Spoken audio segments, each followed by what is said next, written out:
আচ্ছা, স্ট্যাটিস্টিক্স কথাটা এসছে ইংরেজি, স্ট্যাটিস্টিক্স কথাটা এসছে স্টেট অথবা রাষ্ট্র থেকে।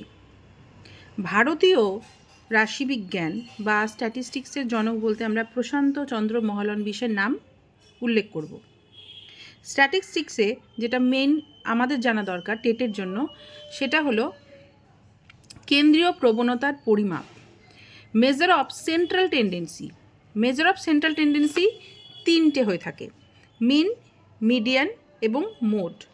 মিন বা গড়, যেটা সাধারণ অর্থে আমরা পাটিগাণিতিক গড় বলি, অর্থাৎ 5 জন বন্ধু পিকনিক করছে, 1000 টাকা বিল হয়েছে, পার হেড কত পড়লো? 200 টাকা করে। সিম্পল পাটিগণিতিক গড়, এটা হয়ে গেল মিন বা গড়। সেকেন্ড অপশন কি? মিডিয়ান।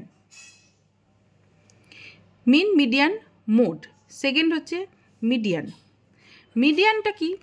আমরা 5 জন বন্ধু পরীক্ষা দিয়েছে, তার মধ্যে কেউ 10, কেউ 20, কেউ 30, কেউ 40 পেয়েছে, 50 নাম্বারের মধ্যে হয়তো পরীক্ষা হয়েছে। এবার এই নাম্বারগুলোকে, প্রাপ্ত মার্কসগুলোকে ছোট থেকে বড় অথবা বড় থেকে ছোট, যেভাবেই হোক যদি সাজাই, মাঝখানে যে নম্বরটা আসবে সেন্ট্রালে, সেইটাকে বলা হবে মিডিয়ান। এইবার কি বাকি থাকলো? মোড, যেটা আমি নেক্সট ভিডিওতে বলছি।